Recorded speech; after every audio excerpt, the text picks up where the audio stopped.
علمتنا وزدنا علما وارزقنا فهما. أما تنا مجفوغ واشتوى الله سبحانه وتعالى إبنجان من بيت سبب الدي اليوم بكى صلى الله عليه وسلم ومن أصحاب رضوان الله تعالى عليهم وأرضاه. أبرغان بيتي والسلام عليكم ورحمة الله وبركاته. كاسوبينيتي مولي بلونجي ربيرلا تسبى الله أتوى بلونجي في الدنيا والآخرة. نتوغينا ماسو نيمسو مجفي إجا تجويد القرآن الكريم تسمى تتيا اشتبتو اشتوى الله سبحانه وتعالى nga tukitereza nga bwe kyakkakumbaka sallallahu alayhi wasallam nga omulundi ogwayita nga tuli ku musomo ogugamba ahkamu nuni sakinati wa tanwin. Nuni sakina, nuni ya sukunu ne tanwini mbisoma atya mu Qur'ani eyekitiibwa. Twagamba nuni sakina oba nuni ya sukunu ne tanwin tuzisoma mu mbeera za mirundi ena oba zine namula za mirundi ena. Ennamula esooka twagiraba eyitibwa al-izhar, ennamula ey'okubiri nayo ne tugiraba eyitibwa al-idgham. Olwaleero biiznillahi tabaraka wa taala tugenda kulaba ennamula ey'okusatu bw'otya bw'ensoma nnuuni saakina ne tanwin nga bagiyita al-iqlaabu oba al-qalbu. Al-iqlaabu oba al-qalbu nga al-iqlaabu ekiyitibwa ne iqlaabu lugatan mu lulimi oluwarabu kyekiyitibwa kitegeeza tahwiilu shay'in an wajhihi. Tahwiilu shay'i an wajhihi kwe kukyusa ekintu n'okijja ku ndabika yaakyo. Kwe kukyusa ekintu n'okijja ku ndabika yaakyo kyetuyita alqalb. Kyova olaba omubaka sallallahu alayhi wasallam muzimu kwa dhikari nedduwa ze yali ayitiriza nnyo okusoma n'okusaba owekitiibwa Allah subhanahu wa ta'ala yamusabanga Allah namugamba nti ya muqalliba alqulubi qallibi qalbi ala diinika wa ta'atik. Owange gwakyusakyusa emitima kuba ekigambo qalb kitegeeza kukyusakyusa. Kyova n'omutima gw'omuntu gwatuumibwa qalbu, omutima heart, olw'ensonga nti gukyukakyuka. Olwaleero ayinza okukeera ku makya nga alina kyayagala, abadde ayagala mathalan sente ate nakeese olweggulo ng'ate alina kirala kyayagala. Kugamba tabeera ku mbeera y'emu, akyukakyuka. Leero ayinza okwagala ono ate nkya n'akyawuuli ate buli n'ayagala oli. Kugamba omutima gwe gukola ki? Gukyukakyuka. Nabwe kityo omubaka sallallahu alayhi wasallam kyovula yayitiriza nnyo okusoma edduwa eyo naga ya muqalliba alqulubi, owange gwakyusakyusa emitima kuba Allah yakyusakyusa emitima. Qallibu qalbi, kyusakyusa omutima gwange ala diinika, naye ng'okukyusiza kukutya wa ta'atika, ku ddiini yo nakubeera nga nkusinza. Nabwekityo omukkiriza yenna tetuganye omutima gwe gukyukakyuka, naye tetumugamba nti omutima gwe gumutume okubeera nga akola ebikyamu. Sabanga nnyo Allah okulaba nga omutima gwo wama ubarri'u nafsi inna nafsa la ammaratun bisuu'i illa ma rahima rabbi. Omutima gw'omuntu gwe gumutuma okubeera nga akola obukyamu okuleka oyo Allah gw'aba asaasidde. So sabanga nnyo Allah okubeera nga anyweza omutima gwo okubeera nga obeera ku kikyamu kuba Allah yakyusakyusa emitima. Nabwekityo ekigambo alqalb kitegeeza okubeera nga kukyusa ekintu n'okikyusa n'okijjawo n'oteekawo ekirala. Yinza okubeera nga mbadde n'ekitabo kino n'ekijjawo nembeera nga ateekawo kalaamu. Kitegeeza wabaddewo ekitabo n'okijjawo n'oteekawo ekkalaamu. Oba n'okyusa eddiba lino eribadde ku ngulu n'obeera ng'oteekako eddiba eddala, tetuyita alqalbu, okukyusakyusa. Tayib. Wastilahan ate basomi ba Qur'ani eyekitiibwa ekigambo kino oba alqalbu oba aliqlaabu batugamba batya? Abasomi ba Qur'ani eyekitiibwa batugamba alqalbu ekiyitibwa ne qalbu wa qalbu nuni sakinati aw tanwini inda alba'i miman mukhfatan bi ghunnatin.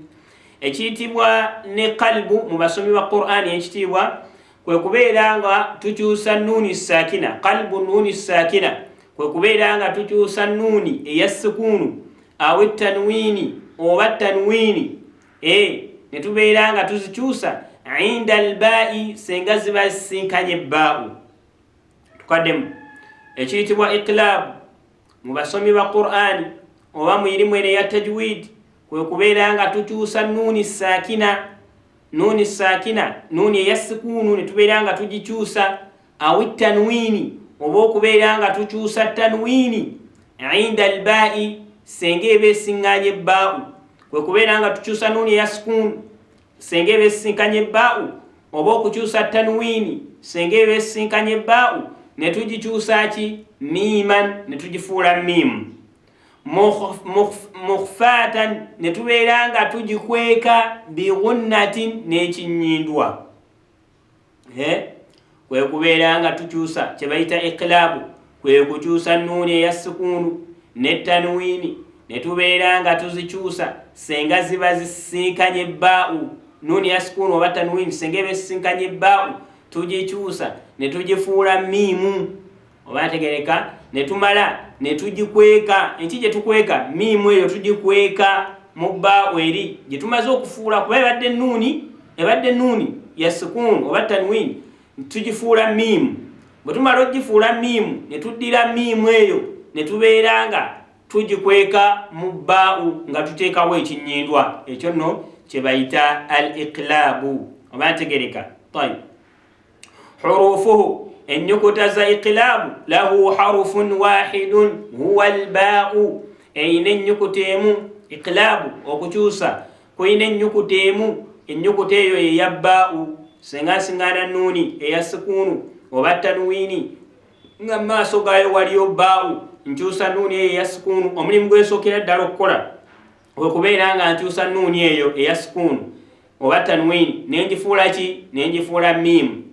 Omulimu ogwokubiri nenzirira miimu eyo nembeera nga ngikweka muki mu baau. Omulimu ogwokusatu nenteekawo ekinnyindwa. Mbategereka. Tayib, ekyokulabirako ambuurika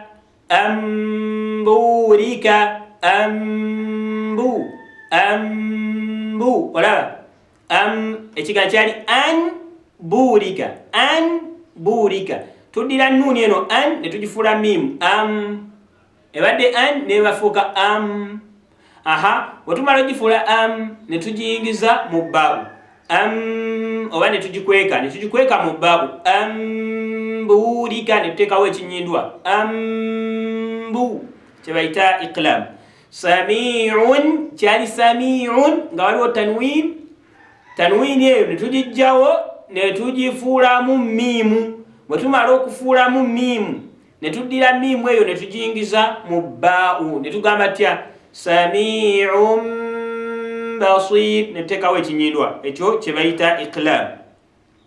Kyo Sheikh agamba nti wayatahaqqaqu alqalbu bilkhutuwaati taaliya. Iqlaabu ebeerawo nga tuyise mu makubo gano amakubo ge tuyitamu okubeera nga tukola kye bayita iqlaabu. Ekkubo erisooka qalbu nuuni sakinati aw tanwini miiman khalisatan lafzan la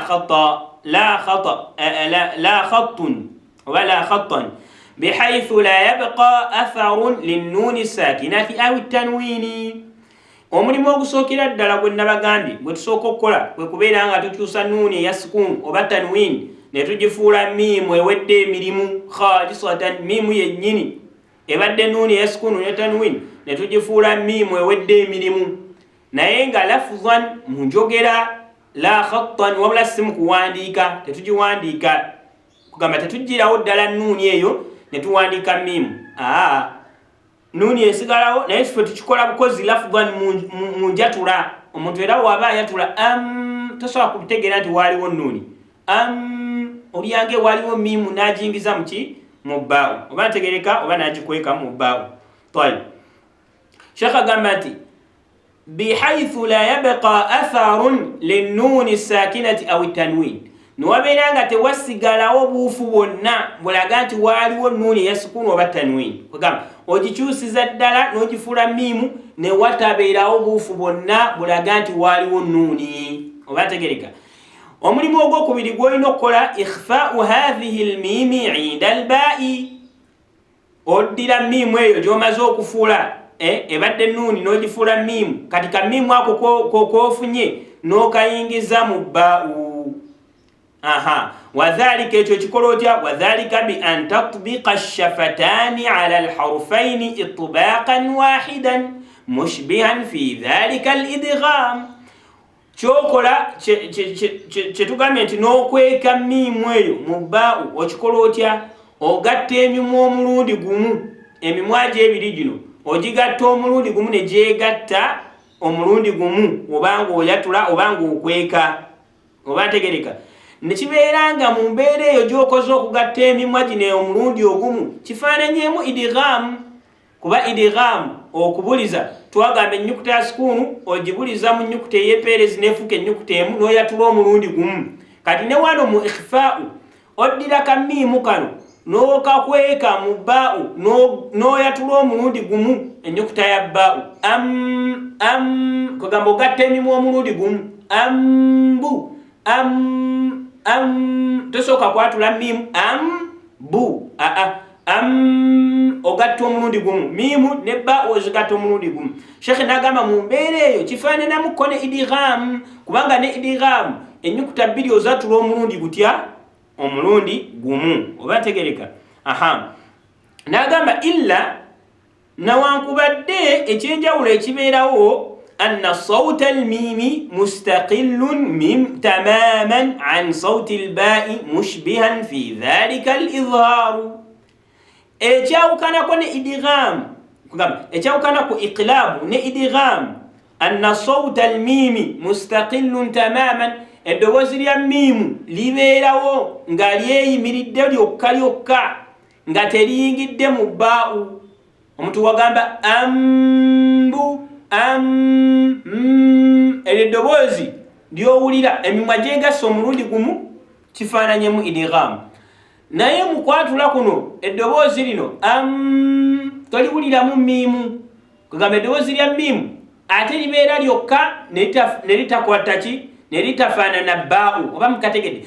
Eddoboozi lya miimu liwulikika lyokka ne bba ne liwulikika lyokka erya ba'u. Ne kibeera nga ate awo kifaananamu izhaaru. Kuba mujjukire izhaaru okwolesa twagamba ennyukuta ewulikika, kugamba ennyukuta yeeyoleka yokka n'eno ennyukuta ne tugisoma yokka. Amakulu buli nnyukuta tugyolesa, oba ntegereka. Omuntu wagamba towulira nti eddoboozi lya miimu, ate wetugaa bu lya ba'u, kitegeeza eddoboozi lya miimu liri lyokka n'eddoboozi lya ba'u liri lyokka.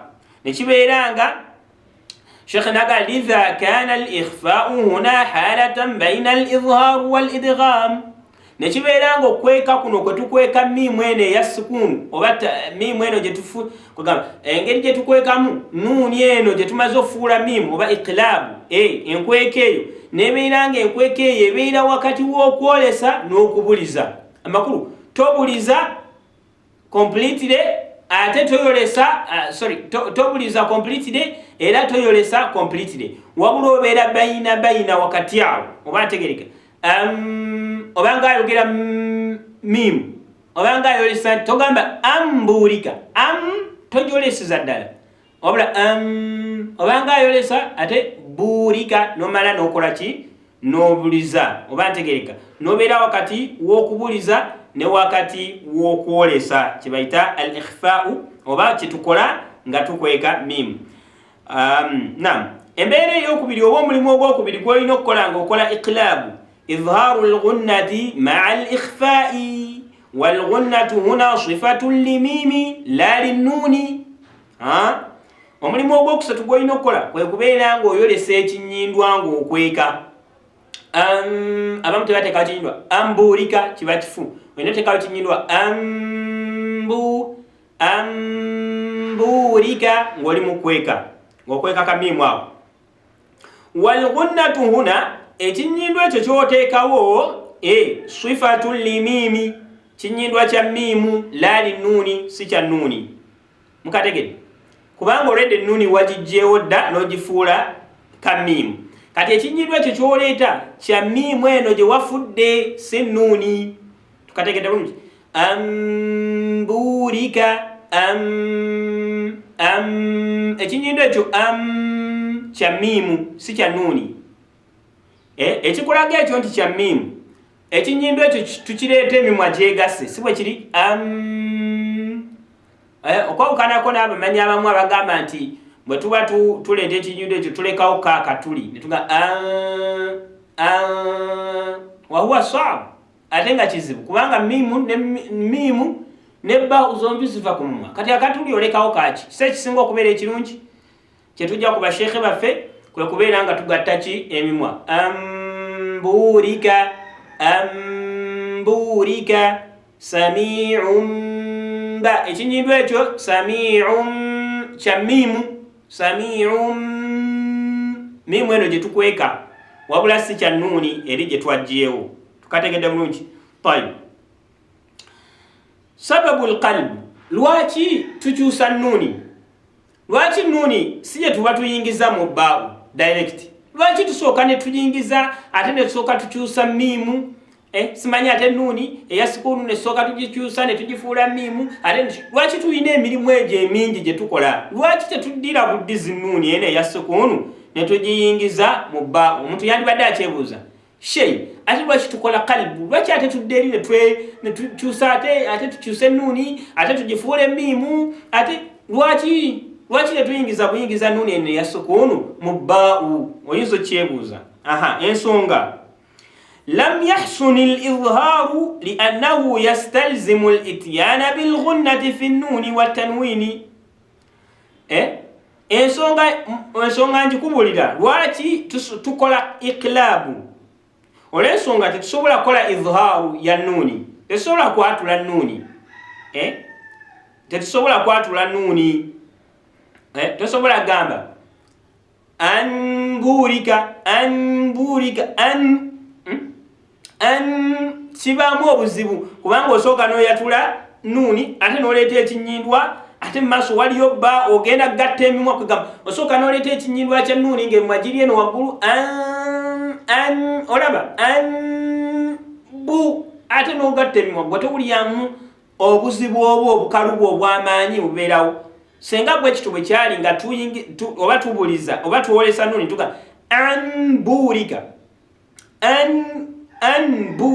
anbuurika towulya nti kikaluba kiba kikalubu oba ntegereka olw'ensonga osoose n'oyatula nuuni n'ogyolesa ate n'omala n'oddira emimwa n'ogigatta tolaba nti emirimu gy'oba okola ate giba mingi mu kwatula ofuna obuzibu nabwekityo min ajri lbai aqiba alghunna kubanga oba olina okubuliza emimwa ate ng'oleeta ekinyirwa kya nuuni wala yukhfa ma fihi min almashaqqati walkulfa nabwekityo ne mubeeramu obuzibu omuntu ayinza okubeera nga yeekalubiriza walam yahsuni lidgham era ne tubeera nga tetukola idgham tetubuliza lwa shei oli yanigambye shei lwaki tetuddira nuuni eyo ne tugibulizabuliza mu baawu ne tutakola ate iqlaabu lwaki libudi lmakhraji olw'ensonga nti obufulumiro obw'ennyukuta ensonga twagamba ensonga ereeta idgham kubanga obufulumiro bw'ennyukuta n'ennyukuta ezo zetugiyingizaamu